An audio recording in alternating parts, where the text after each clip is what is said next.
Good evening. Welcome to the City of Sugar Land City Council meeting for Tuesday, October the 1st. A little bit about our agenda tonight. In a minute, I'm going to ask Carol McCutcheon. She's going to walk us through the prayer, and then I'm going to introduce a special guest that I'll introduce, and she'll lead us in the pledge to the American flag and a pledge to the Texas flag, and then we'll have a special recognition, and then from there, things are going to go pretty quick. We've got National Night Out. You can see we've got a lot of police, we've got a lot of fire, we got some council members that are anxious to get out and interact with their constituents. Stuart, I'm not going to call you now because Stuart's in a pair of shorts. You don't want to see those legs.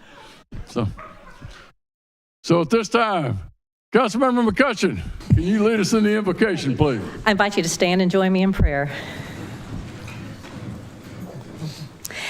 Heavenly Father, we come before you with gratitude for the city of Sugar Land. We ask for your continued blessings on our families and businesses so they may thrive and prosper.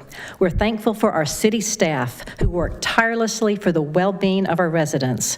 Thank you to everyone who is participating in National Night Out this evening so our police and neighbors can come together to strengthen neighborhood bonds and build stronger, safer communities. We lift up our city, county, state, and nation in prayer and seek your protection for Sugar Land and its people. We also ask you to safeguard our first responders who face danger with dedication as they serve our community. As we gather for this meeting, we seek your guidance in our thoughts and words. Grant us wisdom, discernment, courage, and compassion in our deliberations. Help us to make decisions that honor you and serve the best interest of our city and its residents. We offer these prayers with humility and gratitude. In your name we pray. Amen. Now let me introduce our special guest, Ms. Nana Denishati. She's a senior at Austin High School and a president of the Austin High School Key Club. She recently graduated from the Fort Bend Leadership Program and was chosen as one of the team to travel to Washington, D.C.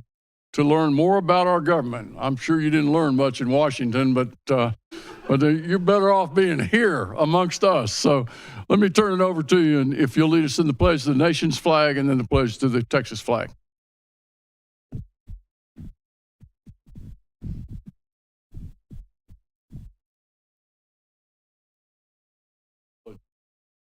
To the flag of the United States of America, and to the republic for which it stands, one nation, under God, indivisible, with liberty and justice for all.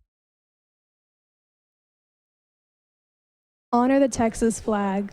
I pledge allegiance to thee, Texas, one state, under God, one and indivisible. And then could I get you to stand here? We'll let the council members stand on the dais.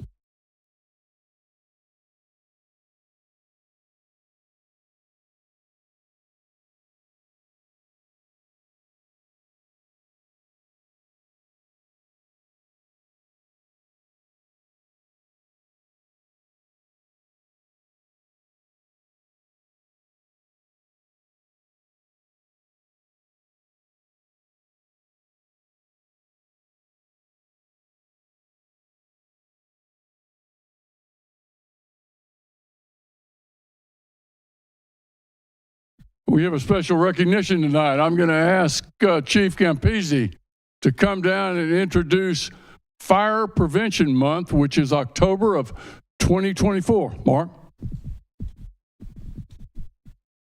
Good evening, Mayor. Thank you. Council, we got to be brief. That's why they sent me up here, right? So I on behalf of the men and women of the fire department, I want to appreciate this proclamation and recognizing October is Fire Prevention Month. Specifically, Fire Prevention Week is the second week of October every year. And this year, our focus is on smoke detectors. And we're going to show you a quick 1-minute video at the end of this about smoke detectors that can say it better than I can. But only our families benefit from having firefighters living at home. Y'all's do not. But the best thing you can do is live with a working smoke detector. And it's proven to save lives.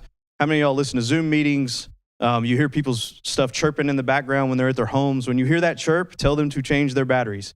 That is the number one thing we can do to make life safer, fire-wise, for homeowners and occupants in their residence. So if we can show that real quick, and then we can complete this.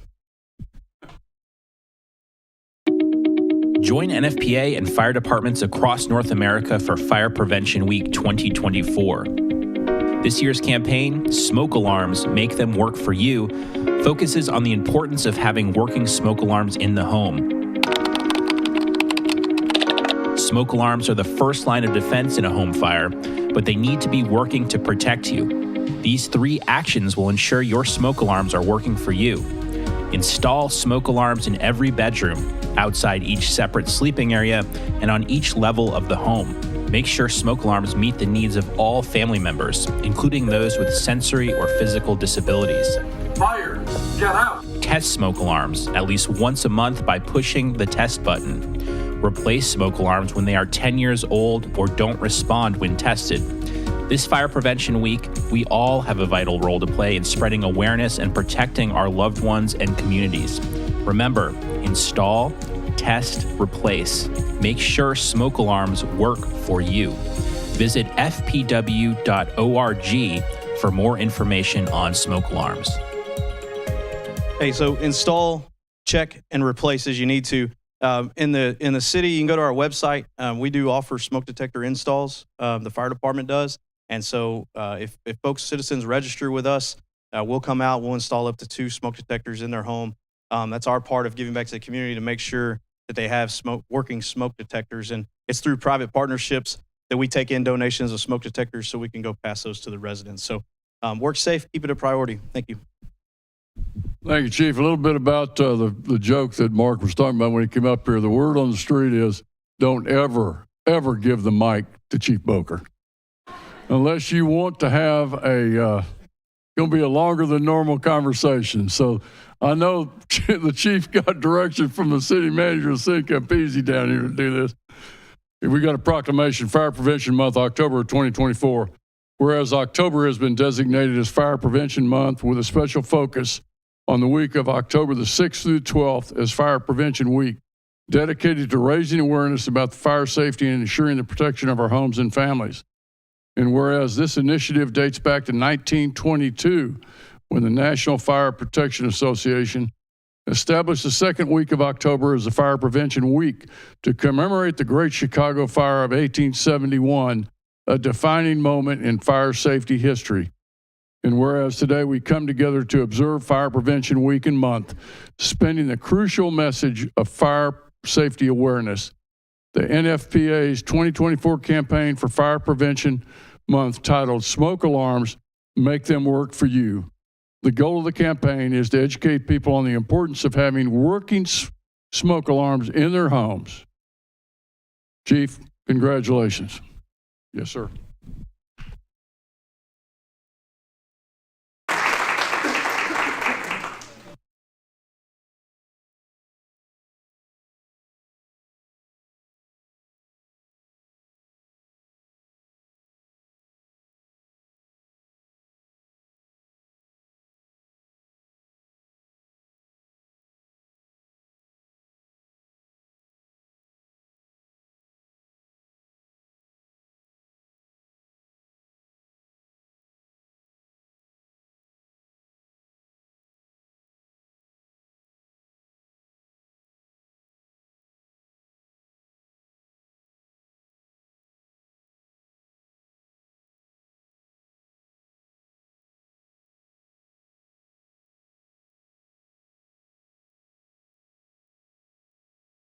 Wants to talk on a direct item on the agenda is welcome to do so at this time.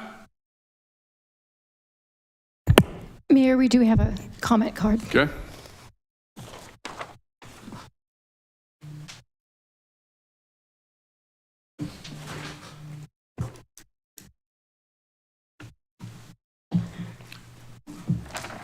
Amina Eshak, you want to speak on item 3C? Yes, the consideration of an action on authorization of a contract with Siddons Martin Emergency Group LLC in the amount of $200,000 for the purchase and maintenance of fire apparatus and ambulance parts.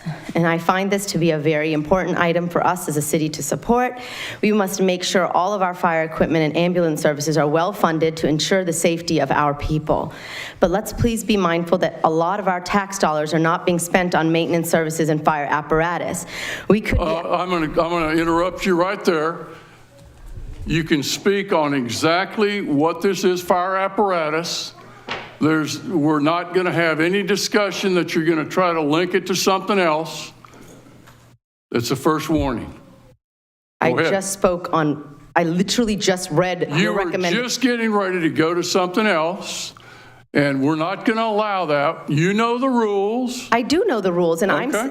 I do know the rules. I'm saying that we could be allocating a lot of more of our money to these items. That's what I'm saying. We need to be using our Sugar Land tax dollars to be allocating to these items. I don't understand why you would pick on me when I'm speaking on this item. That's just great. Go ahead. Yeah. Are you finished?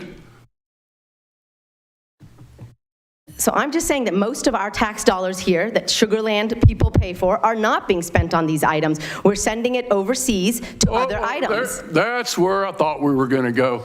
Step away from the podium, please. Do it now. Second warning. Mike. Ma'am, the tax dollars are not going overseas. This is not on topic. You've been warned twice. If you do not leave, you're going to be escorted out by a police officer. So I can't ask y'all to talk to state representatives and federal representatives. It's your last, ma'am. That was your last warning. You need to leave at this moment. You're disrupting a public meeting. I'm speaking on an actual item. Okay. That was. I understand what y'all are saying. Like, this is, I'm actually talking about the item here. Free Palestine! Free Palestine! Free Palestine! You are disrupting a public meeting. If you continue, anybody that is disrupting a public meeting by yelling will be escorted out of here, potentially arrested. You know the rules. Stay with them. Thank you.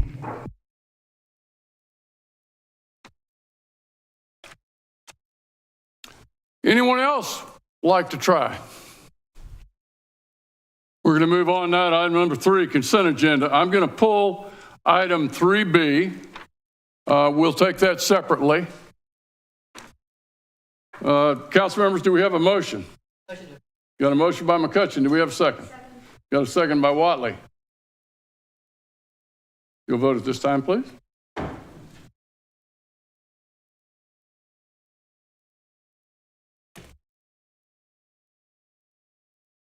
Do a hand vote, please. Well, aye. Okay. It's 5-0. We've got 2 council members out. Now we're going to take this item separately. 3B, consideration of an action on the City of Council of Sugar Land Resolution number 2454, resolution of the City Council of the City of Sugar Land, Texas, nominating candidates for the Fort Bend Central Appraisal District Board of Directors for the 2025-2027 term of office. I'm going to go ahead and make the motion and make it as an amended motion, removing Jim Rice from the list of nominees. And I'll make the motion. Do I have a second? Got a second by McCutcheon. You'll vote at this time, please. See if it comes up. Oh, let's do a hand vote. And it passes 5-0. Thank you, council members.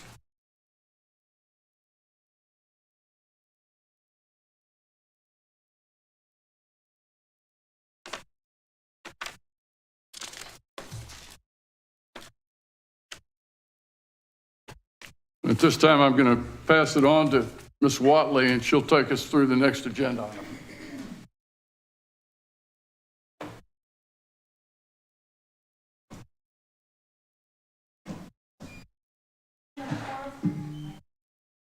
Item number 4, public hearings.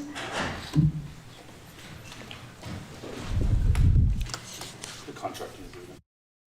Oh, contracts and agreement, consideration of an action on authorization of a contract with Hewitt Zollers, Inc. in the amount of $1,978,500 for design, bidding, and construction administration services for the Brazos River Erosion Riverstone Project CIP CDR 2502. We have Robert Wilson, Assistant City Engineer, presenting. Hi, Robert. Hi. Good evening, City Council. And so the project I'm here today to talk about is the Brazos River Erosion Riverstone Project. A little background on the project is that the city contracted with Hewitt Zollers in 2018 for erosion sites on the Brazos River. This project addresses 3 of the sites that were in that project in the Riverstone area. We investigated nature-based solutions for the erosion repair, and we came up with the stone-toe dike and tieback method, which is an approved method by the Army Corps of Engineers. Additionally, the city has received $28 million from the state budget surplus in 2023 for this project. Project location is these pink lines here. So there's 3 bends in the river that are down in the Riverstone area along the Lid 15 levee and 2 areas along Center Point easement. Consultant selection, we had an RFQ posted in April of 2024, and the Hewitt Zollers was selected through that RFQ. Due to their extensive Brazos River knowledge, erosion control experience, and they have conducted the Project Brazos erosion studies, and they have extensive experience with the U.S. Corps of Engineers. The project scope is to design those erosion control structures for the banks in the Brazos River area, along with associated hydraulic and hydrologic services, federal permitting, environmental and wetland delineations, geotechnical surveys, and design phase, bid phase, and construction phase services. The public and stakeholder engagement plans. We plan to have public education for the project as we go along, as this project is very important for protection along the river, and then stakeholder coordination with the various stakeholders that are along the project area. Project funding and schedule. The available funds, $28 million in CDR 2502, the professional services contract of $1.98 million. Notice to proceed in October of 24. Design would be complete around the winter of 2025, with construction beginning in spring of 26.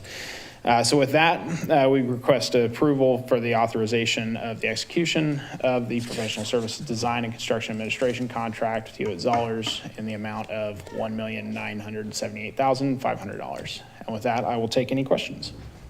Thank you. Does anyone have any questions? Go ahead. Madam Mayor Pro Tem, I'd like to move to approve. Thank you. Do I have a second? Second. Okay, we have a motion to approve, and we have a by Councilmember Jacobson and a second by Councilmember Lane.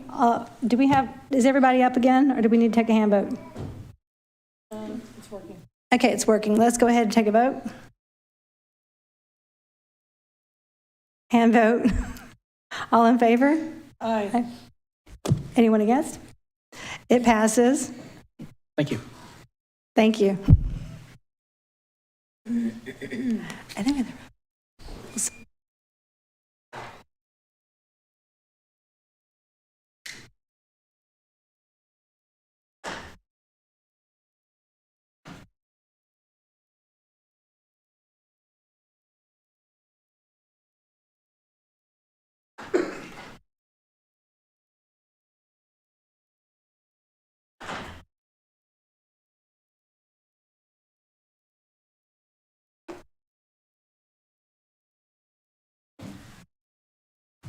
Move on now to item number 5A, consideration of an action on the appointment of Rochelle Carter, Amanda Kirtley, Michael Macris, and Charles Silverman as associate judges for the City of Sugar Land Municipal Court. We have with us Kendra, and we have Judge Montes. Welcome, both of you. Yes. Kendra, you want to introduce? I'm going to introduce Judge Montes. You all have met him before, but he's been with us for a couple of months now, and he's doing an amazing job, and he's going to introduce the new associate judges. Thank you, Kendra. Thank you, Kendra. Good evening, Mayor, Council. As you're well aware, presiding judge of the municipal court, I'm working full-time and responsible for all of the dockets and all of the caseload as it works through the court. Due to the nature of the work that I do, it is important for me to have some support in the form of associate judges that are available to fill in times where I'm either unavailable, sick, on vacation, or sometimes I'm in a meeting or simply just need to catch up. And the associates provide a crucial role to free me up so that I can get to the other business of the court. Recently, as of recently, we had 7 judges, 7 associates that were helping us. Recently, Judge Ross moved on. She is now the presiding judge for the city of Rosenberg, and that left us with 6. Out of those 6, Judge, let me stop you for a minute. Officers, if you can make sure you keep the doorway clear.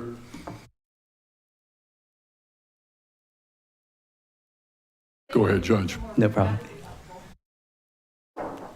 Out of the 6 that are remaining, 3 of them have full-time commitments that have impeded on their ability to help fill in at the municipal court on the weekdays, which is the time when I need them. So as such, it's come time that we need to add a few extra judges just to help create some more flexibility in the schedule as we move forward. I want to remind council that they are contract employees. There is a budget that is set by council to pay for the associate judges. So adding 1 or 3 or 4 additional judges does not in any way affect the budget. They draw from the same well as everybody else. So we're here tonight for the consideration of and the action of the appointment of Ms. Rochelle Carter, Ms. Amanda Kirtley, Mr. Michael Macris, and Charles Silverman as associate judges for the city, just to help me execute the business of the court. The People and Culture originally received the resumes for these 7 candidates, and Judge Landine, in one of his last acts as a presiding judge, reviewed all of the information of the interested parties and was the one to conduct the interviews. Based on his assessment of the candidates and with the help of the compensation committee, he selected 4 to be presented to council for the position of associate judges. First, we have Ms. Rochelle Carter, who is an attorney with 14 years of criminal and civil law experience. Prior to practicing law, she taught English as a middle school level teacher for several years. She maintains 2 offices. Her primary office is here in Sugar Land, and then she has a second office in Southwest Houston, which she has to better serve her clients. And although she is new to being a judge, she has a very wide and diverse background in litigation, and I think she has a really good perspective that she can bring to the court. Next, we have Miss Amanda Kirtley, who unfortunately couldn't be here tonight. Oh, she's behind. Hey, she made it. Okay, she made it. Wonderful. Ms. Kirtley is from a family of attorneys that founded a practice in Kentucky during the Great Depression. She moved to Houston with her husband several years ago and worked as a prosecutor for the Harris County District Attorney's Office. In that role, she primarily served in county court, but she also did a lot of work in the Justice of the Peace Courts. And if you're familiar with the Justice of the Peace Courts, they have basically the same jurisdiction as the municipal court. So she has a lot of hands-on experience directly involving the cases that we work with on a day-to-day basis. After working for the District Attorney's Court, she closed up, and she is now working as an insurance defense attorney on her own and working to wind down the family practice in Kentucky as we speak. So again, she's got a lot of experience working on the Class C misdemeanor level court, and she's got a really flexible schedule, so I think she's going to fit in extremely well with us. Next, we have Mr. Macris. Mr. Macris is a Houston native. He is a graduate of South Texas Law, and he joined the Harris County District Attorney's Office as a prosecutor for 5 years. He has prosecuted a range of cases of felony and misdemeanor level, as well as the Justice of the Peace Court, county and district courts. He has done a high volume caseload, which is important for us, and the plea dockets in the justice courts. And he's later served on as a senior prosecutor handling family violence cases for the 22 felony district courts downtown.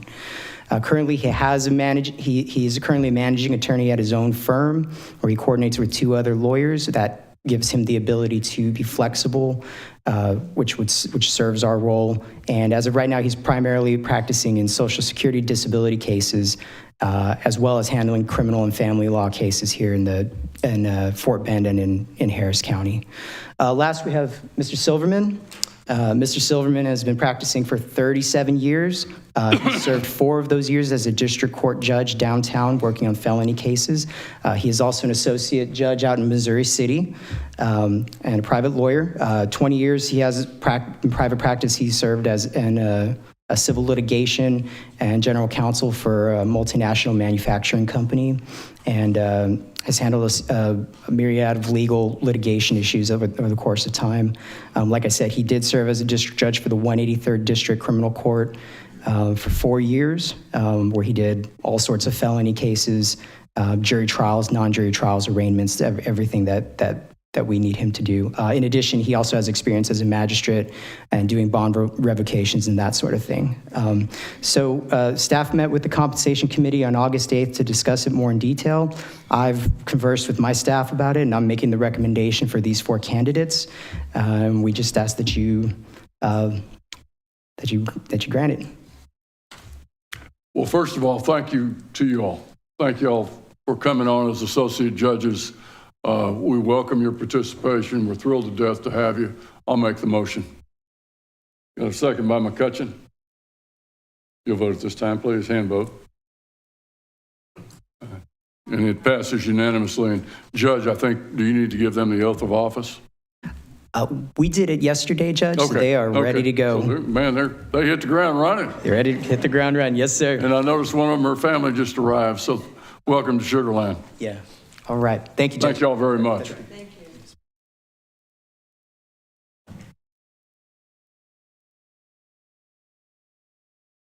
Number 6, ordinances, resolutions. 6A, first and final consideration of an action on City of Sugar Land ordinance number 2361, an ordinance of the City Council of the City of Sugar Land, Texas, terminating the local state of disaster for Hurricane Beryl. I will make the motion. Do I have a second? Second. Got a second by Lane. Vote at this time. Hand vote, please. And it's 5-0. Thank you, council members. Item number 7, City Council City Manager report. I'm going to move that we table this and we'll take it up at our next meeting. Motion to adjourn. Got a motion to adjourn. We are officially adjourned at 5:58. Sorry you had to do that, Mike.